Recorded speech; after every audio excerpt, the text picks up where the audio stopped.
Coming up on Chapman News, a new trend among college students has parents and authorities worried. We'll tell you why kids are drinking hand sanitizer. Plus, I'm here live at Chapman University's annual scholarship recipient banquet, where donors and recipients alike get to celebrate Chapman's finest. Hey everybody, I'm Tom Arnold. I'm at the Newport Beach Film Festival, and you're watching Chapman News.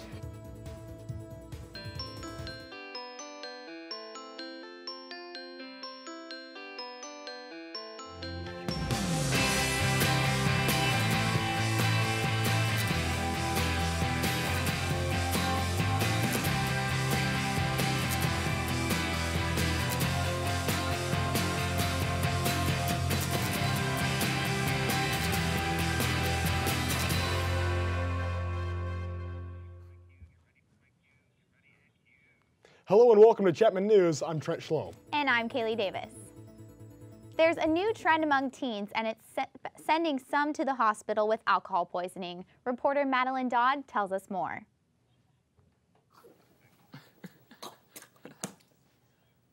Would you drink hand sanitizer? An idea that is repulsive to most people is creating concern among California doctors. In the past few months, 6 local teenagers have been hospitalized due to alcohol poisoning from this all-too-common household item. And what does this mean to our local university students, especially those that might be underage? Students get real creative. So maybe they should look into actually having real alcohol that they can regulate and have public safety be behind, instead of trying to reprimand us and not have it, because students are going to get creative and start drinking mouthwash. Obviously there's an appeal there because it's straight alcohol, but I don't think that's, number one, that's not good for you in high doses, and number two, I think it's just a little extreme. But what are the actual health concerns for this product that students can get right inside our own bookstore? First of all, it's not meant to drink, so anytime you put any type of poison into your stomach, you don't know how it can basically cause other damage to organs, and a normal shot of alcohol is anywhere from 80 to 90 proof. And with the hand sanitizer, especially if they manipulate it, it can be up to 120% proof of alcohol, which is significantly higher. Officials advise parents to purchase hand sanitizer that doesn't have ethanol listed as a primary ingredient, as well as foam sanitizers, like this one, because young children are less likely to ingest it straight from the bottle. Reporting for Chapman News, Madeline Dodd. So far here at Chapman, public safety reports no sanitizer-related incidents.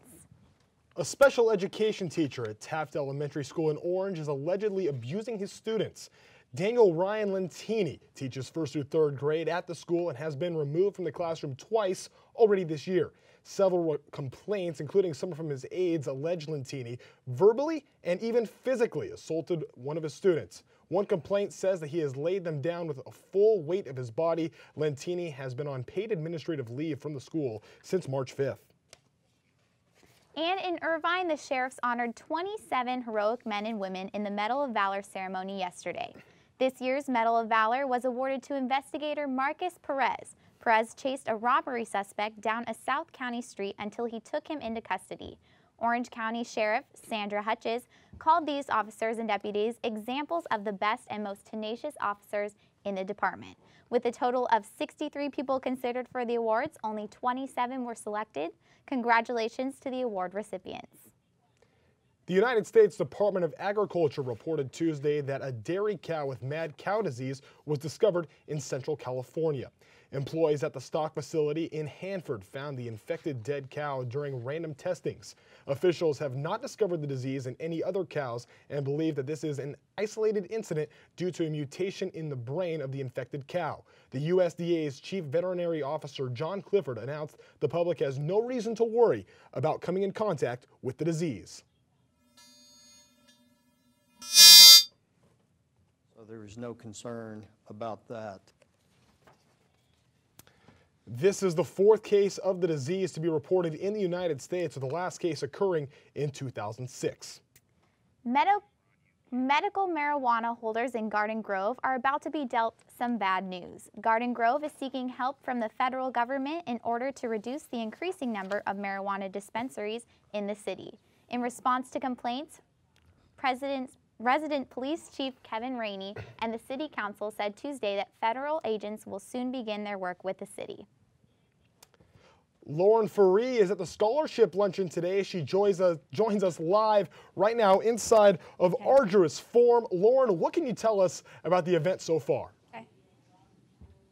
I'm here live at Chapman University's 7th annual scholarship recipient luncheon, and everyone is here. President Doty just began his welcoming speech.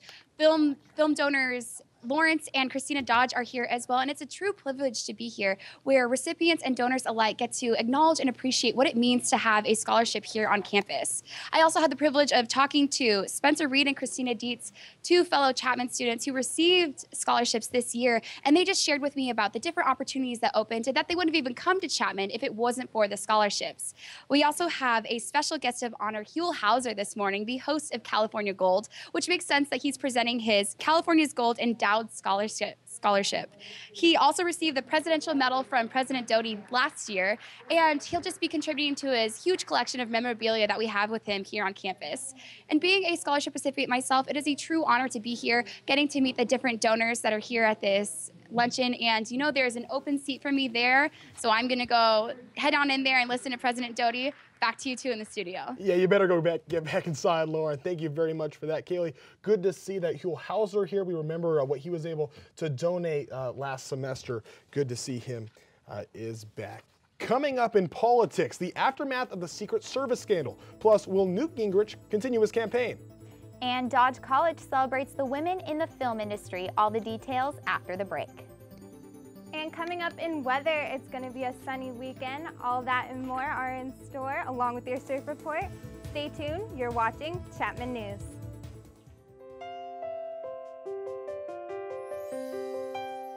Follow your dreams. Chapman University, a diverse, well-rounded education. Art, dance, music, theater.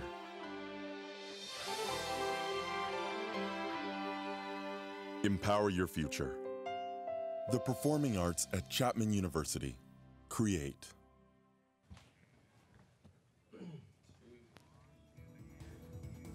Welcome back, Panthers. I'm Kaylee Davis. And I'm Trent Schlom. You're watching Chapman News. Now, Diane, please tell me we're going to have some warmer weather this weekend for Anchor Splash. Yeah, and no one wants to be stuck in colder weather at Stagecoach. Diane? Well, you're in luck, Kaylee. It's going to be warm weather here in the OC today, and Trent, Stagecoach is going to be a hot 100, so make sure you keep hydrated. But let's take a look at our national forecast.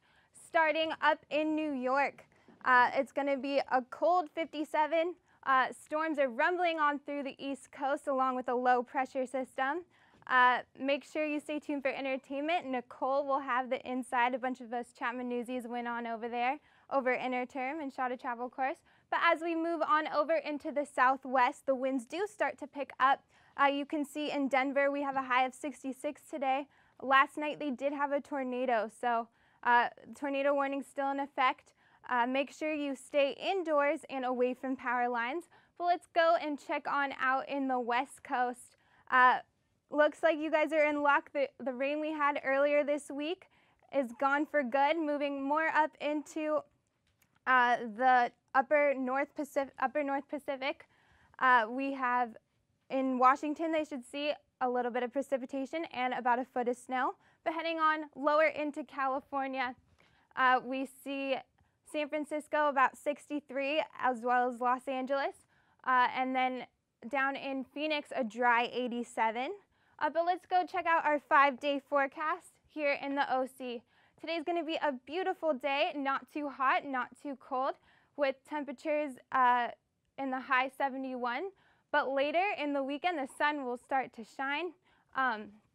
With a high of 77 and 76 this weekend, great day to go hit the pool. Chapman Radio is having their beach club by the campus pool, so go get your tan and listen to some awesome beats.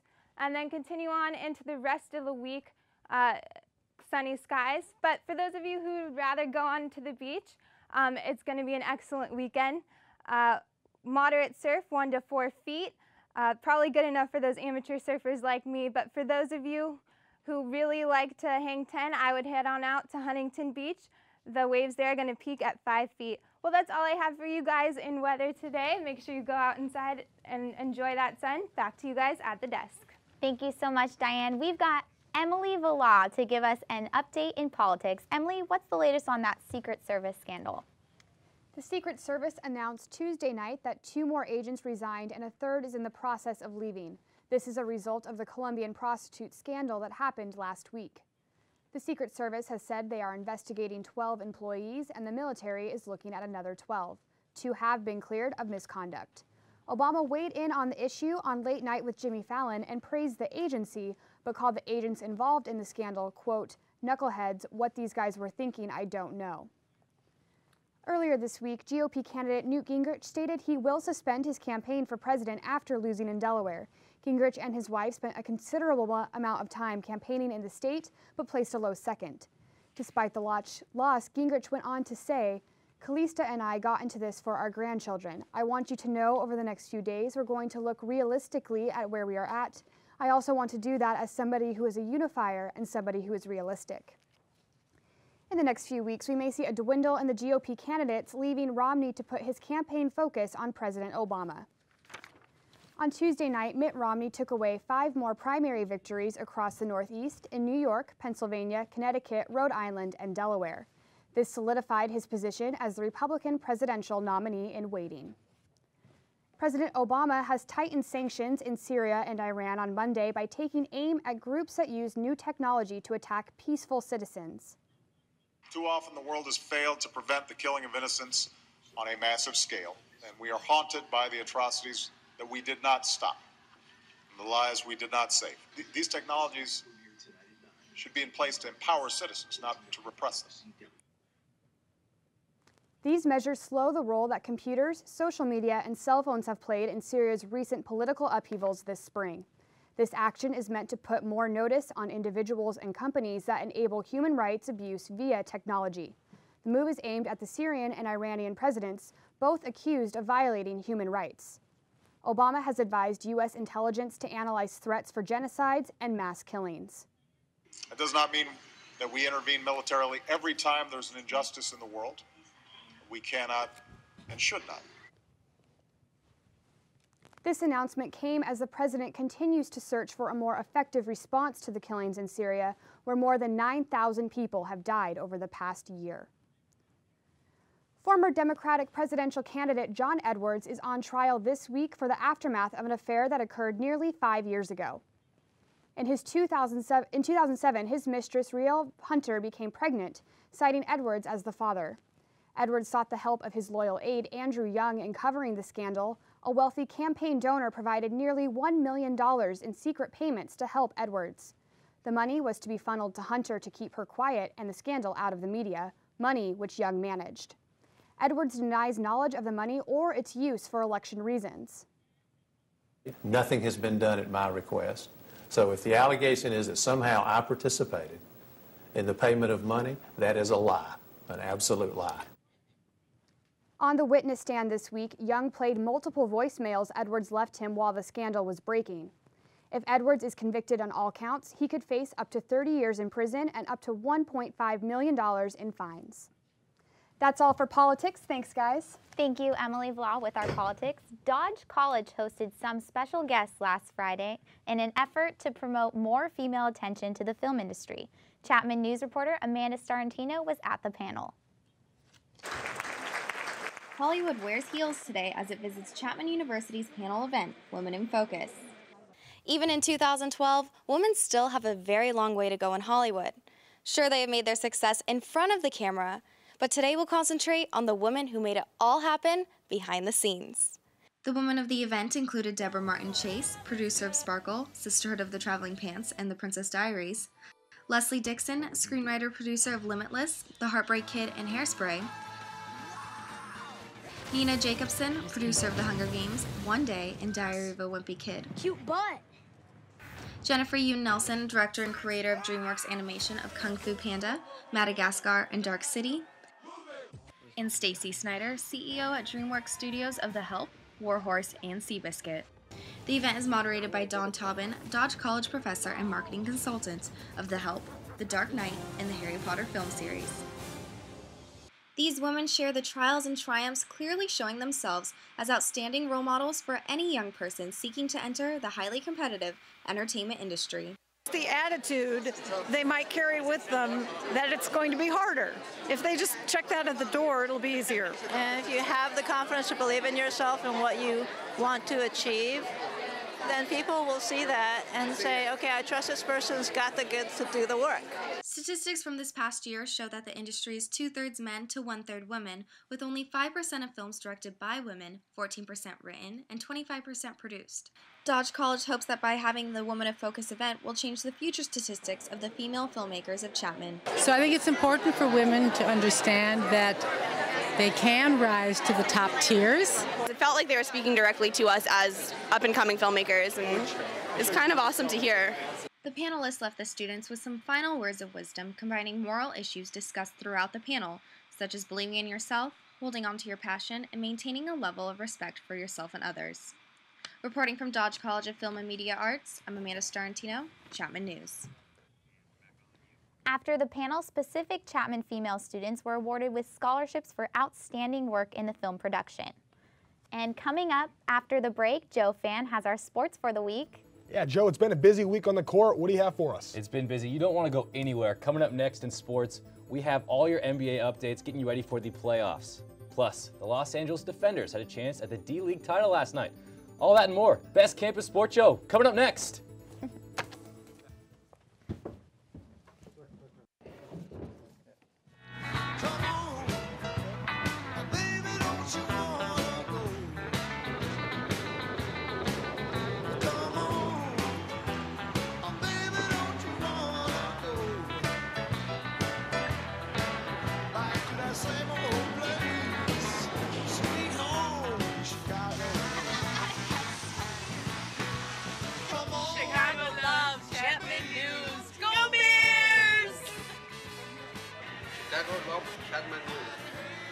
This is Chicago, home of the Stanley Cup champion Chicago Blackhawks, and this city loves Chapman News.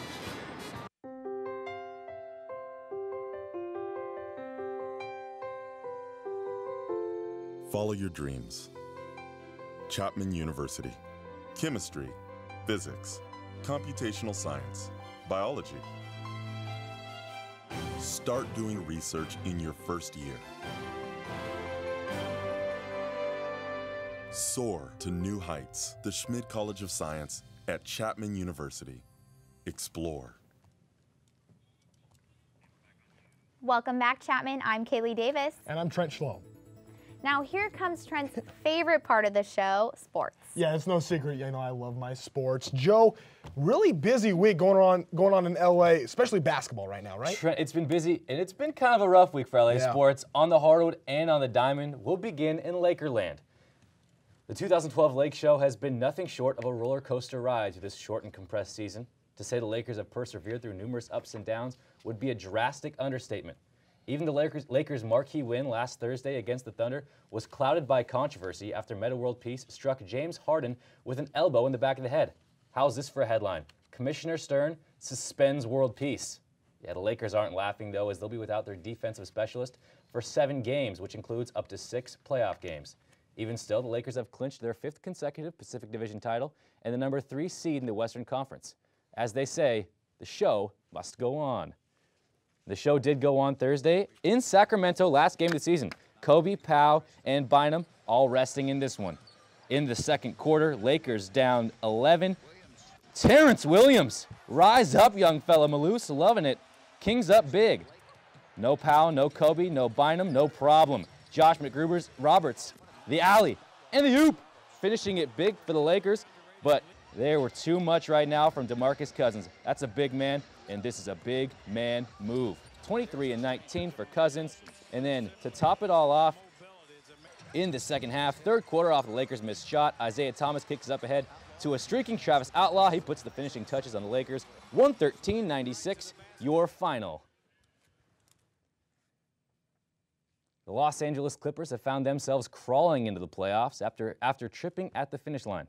Once appearing as a lock as the 4 seed with home court advantage in the first round, the Clips have dropped 3 of their last 4 and now find themselves on the road for Game 1 Sunday. they'll play the Memphis Grizzlies, whose overall athleticism and balance make them a team that nobody wants to play. Couple that with a groin strain from Chris Paul that kept CP3 out of the team's final regular season contest, and you have a team that's going to have their hands full in round 1. There's no doubt it's the Clippers and the Lakers that own LA's hoop spotlight, but this week it's the Los Angeles Defenders that had the chance to go home with some hardware in the D-League Finals. I was on hand last night in El Segundo for Game 2 in the best-of-3 series. The Los Angeles Defenders found themselves one win away from their first ever D-League championship on Thursday after taking Game 1 from the Spurs affiliate, the Austin Toros, in an overtime thriller. The Defenders entered the playoffs as the #1 overall seed after setting a D-League record going 38-12 in the regular season. Being the best does have its downfalls though, as the D's have lost some of their best players to NBA rosters. Even still, excitement filled the Lakers' El Segundo training facility with a sellout crowd, the Laker girls performing, and even Lakers GM Mitch Kupchak all on hand in the hopes of watching the Defenders hoist the trophy at the end of the night. Before the game, head coach Eric Musselman honored as the D-League's Coach of the Year, and in this one, his team would come out firing. Early in the first quarter, it's Zach Andrews with this huge throwdown for the Defenders. However, it was the Toros that found themselves up 11 at halftime. Things didn't go much better in the second half. Early in the third quarter, former Washington Husky Justin Detman knocks down this triple. He finished with 26 in the ballgame. Then, Julian Wright took over. Here's 2 of his 26 in transition. The former Kansas star followed that up with a fadeaway jump shot, and then late in the fourth quarter, putting the nail in the coffin with this ferocious dunk. Toros all over the Defenders in Game 2 of this best-of-3, 113-94 your final. After the game, both teams knew there was still plenty of work to be done. Everybody said, calm down, we got one more, no one was extra giddy, but just, know that, hey, it was one game at a time. And, hey, the last 2 series we were down 0-1, so, we felt like we've been here before. Our execution, like you said, just wasn't there. And their defense was tough, but, we just turned it over, kind of just handed it to them, and we just got to get better. The deciding Game 3 will take place Saturday night as the D's will have one final chance to claim their elusive first ever D-League championship. Tip-off set for 6:30 p.m. On the diamond, the Halos have continued their struggles of late, highlighted by the continued woes of Albert Pujols. There's no doubt Pujols is feeling the entire weight of his $250 million contract on his shoulders. He entered Thursday's game riding a career-worst 0-for-19 hitless streak as the Angels look to avoid a series sweep in Tampa. Pujols' hitless streak would end at 21 at-bats going 1-for-4, but it was Mark Trumbo carrying the offense in this one. Here he unloads in the 5th inning, tying up the ballgame at 1, his third home run of the year to left field. And if some Trumbo is good, more Trumbo is better. He breaks the tie in this one, slapping it to right field into the gap. That will plate Torrey Hunter. Angels take a 2-1 lead. They would go up 3-1 as the Rays come back to bat in the bottom half, and this is Matt Joyce. Same spot as Trumbo. He hits a triple into the gap, out of the outstretched arms of the Angel outfielders. 3-2. Going to the 9th, Walden coming in to attempt to save, attempt being the key word.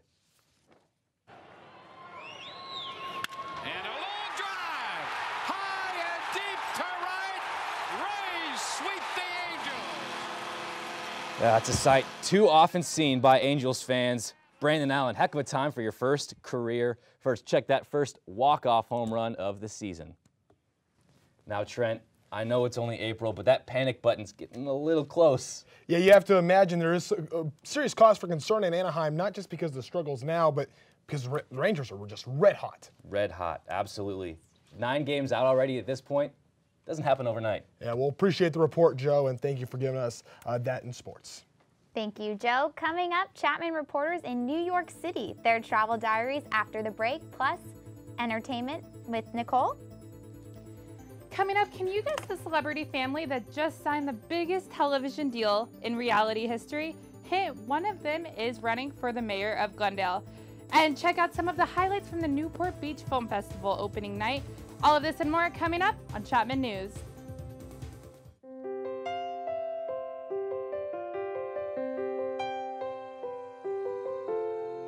Stand up for what's right. Chapman University. Passion, perseverance, teamwork, integrity.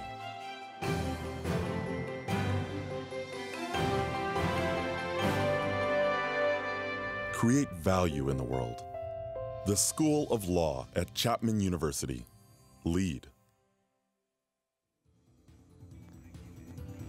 We're back. I'm Trent Schlom. And I'm Kaylee Davis. Thanks for staying with us.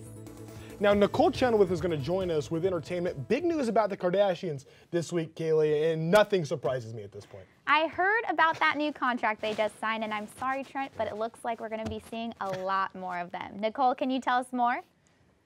Thanks, guys. For those of you who are getting a little sick of their Kardashian clan by now, I'm sorry to say that the famous family won't be going off the air anytime soon.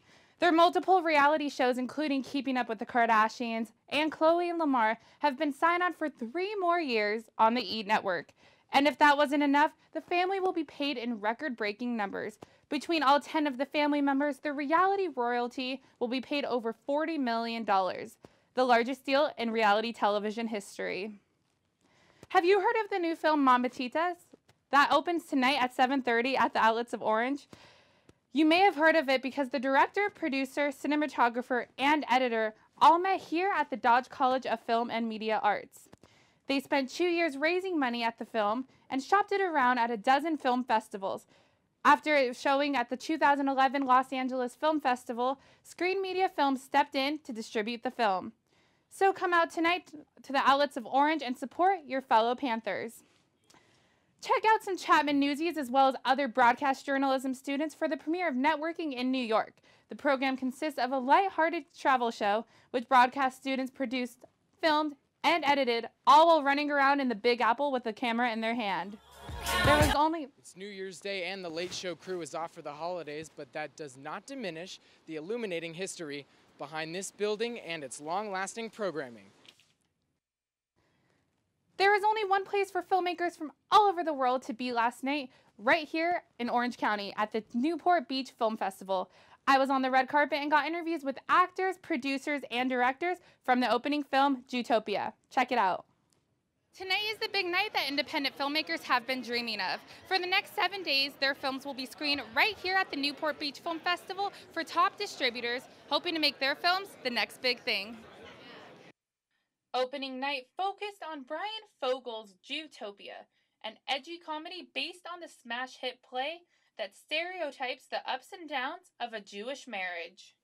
I'm in the group of the non-Jewish side, and I'm a hunter, and I'm wearing a lot of very tight camo, and I chew a lot of skull. Although on a time crunch while filming, the planning process for the film started over 4 years ago. Did it exceed your expectations from what you had from day one? I guess that'll be for the audience to decide. The red carpet even had a mix of new and veteran talent in the industry. I play a character named Dr. Sutton, who is a therapist in a rehab center that they send they send the poor boy. You talk a little bit about your character? Yes, I can. Her name is Jill Lipschitz. She is John Lovitz and Rita Wilson's daughter and Joel David Moore's little sister. And she was raised in a very tight family. You know, they're very protective of her. And what's fun is she starts to rebel in the movie, and she starts wearing really heavy eye makeup, and she starts like throwing tantrums all the time. So for me, that was a very fun role to play. And this is just the start. Only a few of the films have been receiving buzz, including I Am Not a Hipster, Should Have Been Romeo, and Sophia, which has already been picked up for distribution. The film festival will continue on until May 3rd. That's all I have for entertainment. I know I had a blast last night at the film festival, so I'll definitely be going back sometime this weekend. Kaylee, Trent, what are your plans for the weekend? Nicole, it's easy. Stagecoach, stagecoach, stagecoach. Yes, Stagecoach. Or that Newport Beach Film Festival does look pretty tempting. That's going to be good. I got to hustle up. I got to get on the road. Eli Young Man starts in about 2 hours. You got to get out of here. That's going to do it for us today. Thank you very much. Yes. Tune in next week for more exclusive coverage of the Newport Beach Film Festival. I'm Kaylee Davis. And I'm Trent Schlom. Have a great weekend.